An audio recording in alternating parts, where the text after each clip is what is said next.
പ്രിയരെ, നമസ്കാരം. അക്ഷരം എന്ന പേര് സ്വീകരിച്ച് ഇതം പ്രഥമമായി യൂട്യൂബിലേക്ക് പ്രവേശിക്കുന്നു. ഇൻസ്റ്റഗ്രാം, ഫേസ്ബുക്ക്, വാട്സപ്പ് മാധ്യമങ്ങളിലൂടെയുള്ള എൻ്റെ നിരീക്ഷണങ്ങളോട് അനുകൂലിച്ചും പ്രതികൂലിച്ചും തികഞ്ഞ ആർജവത്തോടെ പ്രതികരിച്ച് ഇന്നുവരെ കൂടെ ഉണ്ടായിരുന്നവർ നാളെയും തുടരട്ടെ എന്ന് ആത്മാർത്ഥമായും ആഗ്രഹിക്കുന്നു. ഒപ്പം പുതുസൗഹൃദങ്ങളും. അക്ഷരം. തീർച്ചയായും അക്ഷരത്തിന് രാഷ്ട്രീയമുണ്ട്, എന്നാൽ കക്ഷി രാഷ്ട്രീയമില്ല. പക്ഷവുമുണ്ട്, പക്ഷേ നിഷ്പക്ഷതയുടെ പക്ഷം മാത്രം. കല, സാഹിത്യം, സംസ്കാരം, രാഷ്ട്രീയം തുടങ്ങി പൊതുസമൂഹത്തിലൂടെ കടന്നുപോകുന്ന സമസ്തവും അക്ഷരത്തിലും കാണാം. നീതി, നിയമം, ധർമ്മ, സത്യാധിഷ്ഠിതമായ നിലപാടുകൾ എവിടെ നിന്നായാലും അതിനോട് അക്ഷരവും ചേർന്ന് നിൽക്കും. അക്ഷരം ആഗ്രഹിക്കുന്ന ധാർമ്മികതയുടെ മുഖങ്ങൾ യൂട്യൂബ് ചാനൽ രംഗത്ത് ഒട്ടനവധിയുണ്ട്. അവരുടെ ധീരോദാത്തമായ മനോദാർഢ്യവും കർമ്മനിഷ്ഠയും ആദരവോടെ, നന്ദിയോടെ ഓർക്കട്ടെ. കേരളത്തിലെ കമ്മ്യൂണിസ്റ്റ് പ്രസ്ഥാനം അതിനിർണായക സന്ധിയിൽ എത്തി നിൽക്കുന്നു. ഈ സാഹചര്യത്തിൽ തികച്ചും അവിചാരിതമായി പരിചയപ്പെട്ട ഒരു കമ്മ്യൂണിസ്റ്റുകാരൻ്റെ വാക്കുകൾക്ക് ഏറെ പ്രസക്തിയുണ്ടെന്ന് കരുതുന്നു. പ്രായം 80 പിന്നിട്ട ആ വയോധികൻ്റെ, സഖാവിൻ്റെ ആത്മനൊമ്പരങ്ങളിൽ നിന്നും എൻ്റെ ദൗത്യം ആരംഭിക്കട്ടെ. സ്നേഹാദരങ്ങളോട് നൂറനാട് മോഹനചന്ദ്രൻ. ഉണരാൻ സമയമായി. ഒരു സഖാവിൻ്റെ വിചാരങ്ങളിൽ നിന്ന്. വിപ്ലവ പ്രസ്ഥാനമേ, മാനവതയിൽ അധിഷ്ഠിതമായ പ്രത്യയശാസ്ത്രത്തിൽ വിശ്വാസമർപ്പിച്ചാണ് ഞങ്ങൾ നിന്നോടൊപ്പം കൂടിയത്. നിന്റെ സംഘടിത ശക്തി 1, 2, 3 എന്ന് തുടങ്ങി ആയിരങ്ങളിലൂടെ, പതിനായിരങ്ങളിലൂടെ, ലക്ഷങ്ങളിലൂടെ മഹാശക്തിയായി ഇന്ന് വന്നിരിക്കുന്നു. തീർച്ചയായും അതിൽ നിനക്ക് അല്ല, നമുക്ക് അഭിമാനിക്കാം. എന്നാൽ എവിടെ നിന്നായിരുന്നു, എന്തിനു വേണ്ടിയായിരുന്നു തുടക്കമെന്ന് നിനക്ക് ഓർമ്മയുണ്ട്. മഹാദൗത്യത്തിൻ്റെ തുടക്കം, വർഗ സമരങ്ങളുടെ തുടക്കം, ദീനരുടെ, നിരാലംബരുടെ നിർബന്ധിത വിധേയത്വത്തിൽ നിന്നും, അവരുടെ നിസ്സഹായാവസ്ഥകളിൽ നിന്നുമായിരുന്നില്ലേ എല്ലാത്തിൻ്റെയും ആരംഭം? അവരുടെ കണ്ണീരും പട്ടിണിയുമായിരുന്നില്ലേ നമ്മുടെ മൂലധനം? അവരുടെ, നമ്മുടെ ധർമ്മസങ്കടങ്ങളിൽ നിന്നും ഊർജം ഉൾക്കൊണ്ടല്ലേ സമരാങ്കണങ്ങളിൽ പ്രതിയോഗികൾക്കെതിരെ വിപ്ലവ ശക്തികൾ അഗ്നിജ്വാലകൾ പോലെ പടർന്നു കയറുക? ആദ്യന്ത ലക്ഷ്യം സ്ഥിതിസമത്വ സുന്ദര ലോകം സൃഷ്ടിക്കപ്പെട്ടില്ലെങ്കിലും നേട്ടങ്ങളേറെയുണ്ട്. എന്നാൽ അതിലേറെ സങ്കീർണ വിഷയങ്ങൾ ഇന്നും ബാക്കി നിൽക്കുന്നു എന്നും തിരിച്ചറിയുക. അധികാരത്തിൻ്റെ ഭൗതിക സൗഭാഗ്യങ്ങൾ തുടക്കത്തിലൊട്ടും സ്വാധീനിച്ചിരുന്നില്ലെങ്കിലും കാലഭേദങ്ങൾ നിന്നെ ആകെ മാറ്റിമറിച്ചിരിക്കുന്നു.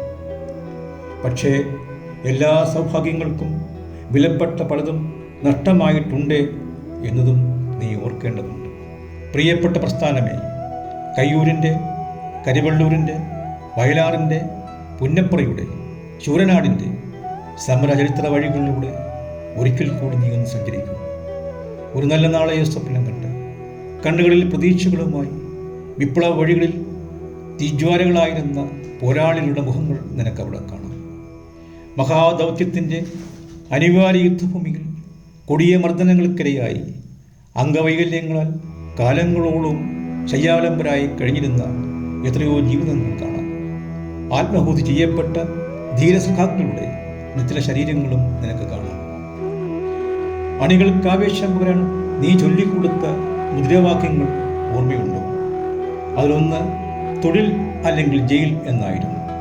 അതെ, തൊഴിൽ അല്ലെങ്കിൽ ജയിലെന്ന് അധികാര സ്ഥാനത്തേക്ക് വിരൽ ചൂണ്ടി ഉറക്കെ മുദ്രാവാക്യം വിളിച്ചത് തീർച്ചയായും നീ മറന്നിട്ടുണ്ടാവില്ല. അതേ പ്രസ്ഥാനം അധികാരത്തെ തുടരുമ്പോൾ സർവവും പണയപ്പെടുത്തി വിറ്റും രാപ്പകൽ അധ്വാനിച്ചും ബിരുദവും ബിരുദാനന്തര ബിരുദവും ശാസ്ത്ര സാങ്കേതിക യോഗ്യതകളും നേടി തൊഴിൽ രഹിതരായ ലക്ഷങ്ങൾ തെരുവിലറിയുമ്പോൾ യാതൊരു യോഗ്യതയും ഇല്ലാത്ത അനർഹർ പിൻവാതിലുകളിലൂടെ നിയമനങ്ങൾ നേടുന്നു. നിസ്സംഗതയോട് നീ നോക്കി നിൽക്കുന്നു. സാധാരണക്കാർ അനുദിനം അഭിമുഖീകരിക്കുന്ന സങ്കീർണ വിഷയങ്ങളൊന്നും നീ അകന്നകന്നേ പോകുന്നു. ഒരു ന്യൂനപക്ഷത്തിന് വേണ്ടി ബഹുഭൂരിപക്ഷത്തിൻ്റെയും ഭരണഘടന ഉറപ്പു നൽകുന്ന മൗലികാവകാശങ്ങൾ ധ്വംസിക്കപ്പെടുന്നു. പ്രാഥമിക മനുഷ്യനീതി ഇവിടെ നിഷേധിക്കപ്പെടുന്നു. വൻകിട ചെറുകിട വ്യവസായ സംരംഭകരും തൊഴിൽ സാധ്യതകളും അകന്നകന്നു പോകുന്നു. റഷ്യ, ഫ്രാൻസ് തുടങ്ങിയ രാജ്യങ്ങളുടെ മഹാവിപ്ലവങ്ങളുടെ ചരിത്ര പശ്ചാത്തലം എത്രയോ വേദികളിൽ നീ ആവർത്തിച്ച് പറഞ്ഞിട്ടുണ്ട്. ഫ്രഞ്ച് വിപ്ലവം സ്വേച്ഛാധിപത്യ ഭരണത്തിൻ്റെ വിവത്സതയിൽ നിന്നല്ലേ അതിന് തുടക്കം? ദുഃഖദുരന്ത സന്ധ്യകളിലൂടെ കടന്നുപോയ സാധാരണ ജനങ്ങളുടെ മേൽ ദുർഭരണ വ്യവസ്ഥ അടിച്ചേൽപ്പിച്ച കൊടിയ ദുരിതങ്ങൾ എവിടെയെല്ലാം നീ വിശദീകരിച്ചിട്ടുണ്ട്. എല്ലാം നീ ഒന്ന് ഓർമ്മിച്ചെടുക്കുക. ഒരുപക്ഷേ ഇന്നത്തെ നിന്റെ നിലപാടുകൾ ചിലതെങ്കിലും തിരുത്തപ്പെട്ടേക്കാം. മഹായാനത്തിൻ്റെ ആരംഭത്തിൽ നിന്നെ അസ്വസ്ഥപ്പെടുത്തിയ അനിവാര്യ കർമ്മത്തിന് പ്രേരകമായ ദുരിത ജീവിതങ്ങളുടെ തുടർച്ച നിനക്ക് ചുറ്റും ഇന്നും ഉണ്ടാകുന്നു. അവരുടെ ജീവിത പ്രശ്നങ്ങൾ നിനക്കുന്ന വിഷയങ്ങളെയല്ല. വൈതാളിക വൃന്ദം നിന്നെ വലയം ചെയ്തിരിക്കുന്നു. കഴിവും നല്ല കാഴ്ചപ്പാടുകളുമുള്ള പ്രതിബദ്ധതയുമുള്ള വ്യക്തിത്വങ്ങളെ അകറ്റി നിർത്തുന്നു. പ്രസ്ഥാനത്തിലായാലും ഉദ്യോഗസ്ഥ തലത്തിലായാലും. പകരം പാട്ടുകാർക്ക് സ്ഥാനങ്ങൾ. നേരം പോയി നേരെ നാം ഒന്നിച്ചാൽ നമ്മൾ കൊയ്യും വയലെല്ലാം നമ്മുടേതാകും പൈങ്കിളിയെ എന്നുപാടി കർഷക തൊഴിലാളികളെ ആവേശം കൊള്ളിച്ച പ്രിയ പ്രസ്ഥാനമേ. കൃഷിയും കർഷകനും കർഷക തൊഴിലാളികളും ഇല്ലെങ്കിലും ഇവിടെ ഒന്നും സംഭവിക്കുന്നില്ല എന്ന് പറഞ്ഞ ഒരു വിദ്വാനും ഇപ്പോഴും നിന്റെ പ്രധാന വേദിയിലുണ്ട്. കൃഷി, ജലം, വിദ്യാഭ്യാസം, ആരോഗ്യം, സുഗമമായ വഴികൾ തുടങ്ങി നിത്യജീവിതവുമായി ബന്ധപ്പെട്ട അനിവാര്യ ഘടകങ്ങളിൽ യാതൊരു അവബോധവുമില്ലാത്തവർ ഉയർന്ന സ്ഥാനങ്ങളിലേക്ക് കടന്നു വരുന്നു. ജന്മിത്വത്തിൻ്റെ നാടുവാഴ്ത്തത്തിൻ്റെ തിക്താനുഭവങ്ങൾ ഏറ്റുവാങ്ങി സമരാഗ്നിയിലൂടെ കടന്നു വന്ന ഇന്നും ജീവിച്ചിരിക്കുന്ന ധീരസഖാവിനെ പ്രസ്ഥാനത്തിൻ്റെ മഹാസമ്മേളന വേദിയിൽ വെച്ച് തള്ളിപ്പറഞ്ഞ അഭിനവ യുദാസമാർക്ക് പിൽക്കാലത്ത് ഉയർന്ന സ്ഥാനങ്ങൾ നൽകി ആദരിച്ചതും ഞങ്ങൾ അനുയായികൾക്ക് അമ്പരപ്പോട് നോക്കി നിൽക്കേണ്ടി വന്നു. യാത്രയുടെ ആരംഭത്തിൽ ഒരിക്കലും വിചാരിക്കാത്ത വഴികളിലൂടെ പ്രസ്ഥാനം ഇന്ന് സഞ്ചരിക്കുന്നു. പുതു ബന്ധങ്ങളിലൂടെ, പുതു സംസ്കാരത്തിലൂടെ. എല്ലാം അനിവാര്യം, കാലാനുസൃതമായ മാറ്റം, ഗംഭീരം എന്നൊക്കെ വിളിച്ചു പറയാൻ പുതുമേച്ചിൽപ്പുറങ്ങൾ തേടുന്നവർ ഉണ്ടാകാം. താൽക്കാലിക നേട്ടങ്ങൾ മാത്രമാണ് ഇക്കൂട്ടരുടെ താല്പര്യങ്ങൾ. എന്നാൽ എല്ലാം നിരീക്ഷിച്ച് തികച്ചും നിശബ്ദരായി ആയിരങ്ങൾ ഇപ്പോഴും പ്രസ്ഥാനത്തെ അനുഗമിക്കുന്നു. അവരുടെ നിശബ്ദത നിന്റെ എല്ലാ ചെയ്തികളുടെയും സമ്മതപത്രമാണെന്ന് തീർച്ചയായും നീ കരുതാതിരിക്കുക. ചിലപ്പോൾ ആ നിശബ്ദത എന്തിനോ വേണ്ടിയുള്ള തയ്യാറെടുപ്പിൻ്റെതായിരിക്കാം.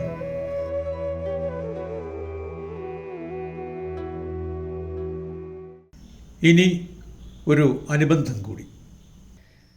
ഇടവിട്ട് മഴയുണ്ടായിരുന്നൊരു ദിവസം മാറ്റിവയ്ക്കാൻ കഴിയാത്ത ഒരാവശ്യവുമായി നഗരാതിർത്തിയിൽ നിന്നും വളരെ അകലെയല്ലാത്ത ഒരു ഇടറോഡിലൂടെ ബൈക്കിൽ സഞ്ചരിക്കുകയായിരുന്നു.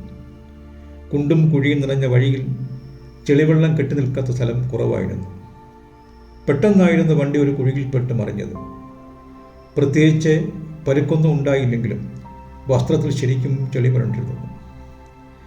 അല്പമെങ്കിലും കഴുകിക്കളയാതെ യാത്ര തുടരാൻ കഴിയില്ല. ബൈക്ക് റോഡിൻ്റെ അരികിലേക്ക് മാറ്റിവെച്ചു. പരിസരം ശ്രദ്ധിച്ചു. ചുറ്റുമതിലില്ലാത്ത ഒരു വീട് കണ്ടു. വളരെ പഴക്കം ചെന്ന വീട്. എങ്കിലും എന്തോ ഒരു ആകർഷകത്വം തോന്നി. മതിലിന് പകരം കമ്പിവേലി ഉണ്ടായിരുന്നിരിക്കാം. കാലപ്പഴക്കത്താൽ കമ്പികൾ ഇളകി തൂണുകളിൽ മാത്രമായിരിക്കുന്നു. വെളിയിലാരെയും കണ്ടില്ല. മുറ്റത്തേക്ക് കയറി.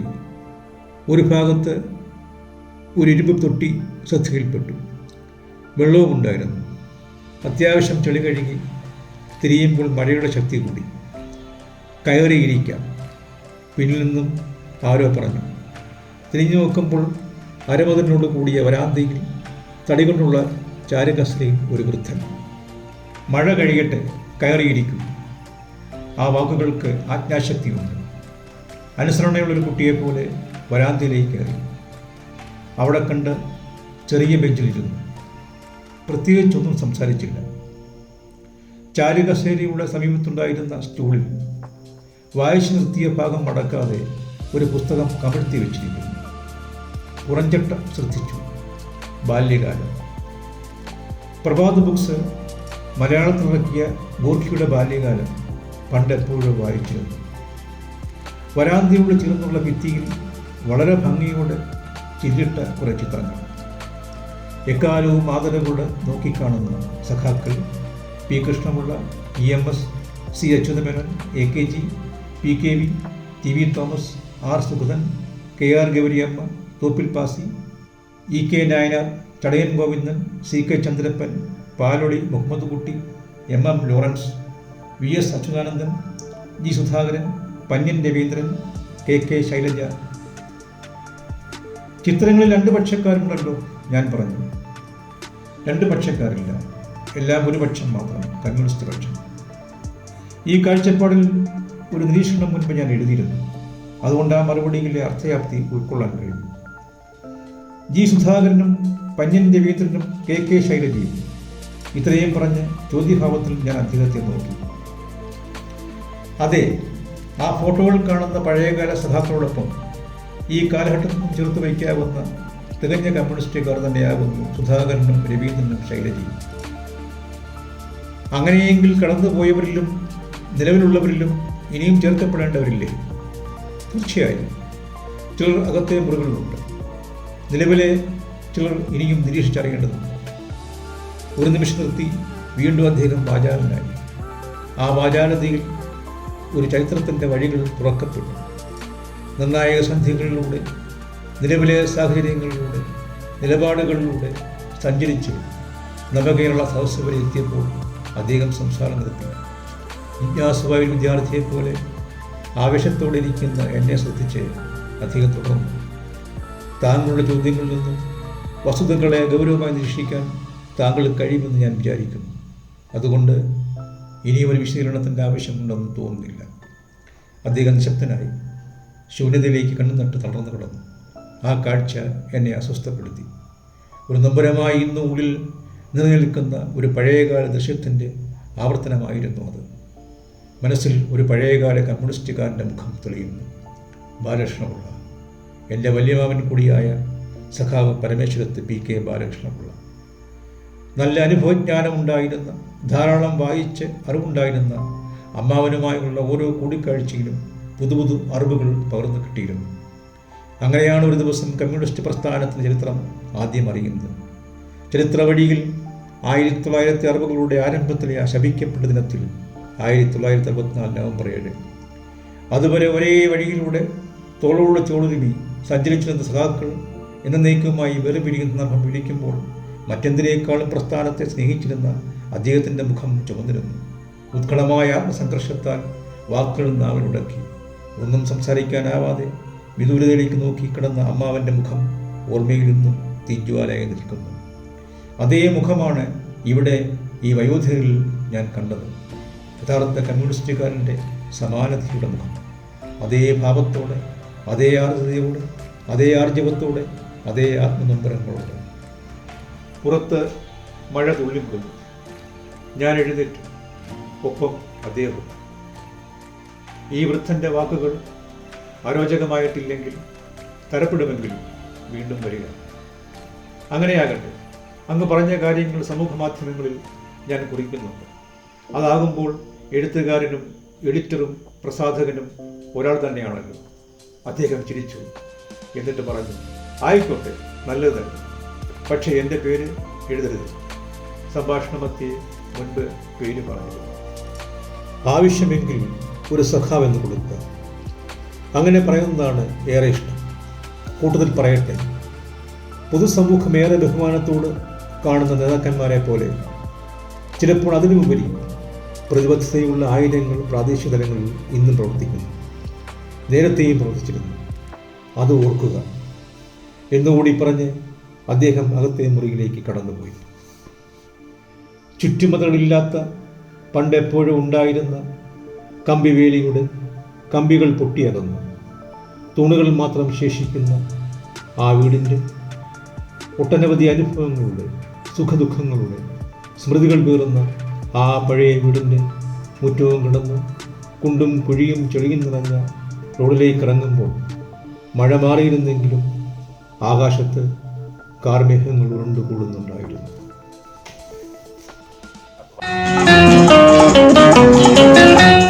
സഖാക്കളെ മുന്നോട്ട് മുന്നോട്ട് മുന്നോട്ട് മുന്നോട്ട്, സഖാക്കളെ മുന്നോട്ട് മുന്നോട്ട് മുന്നോട്ട് മുന്നോട്ട്.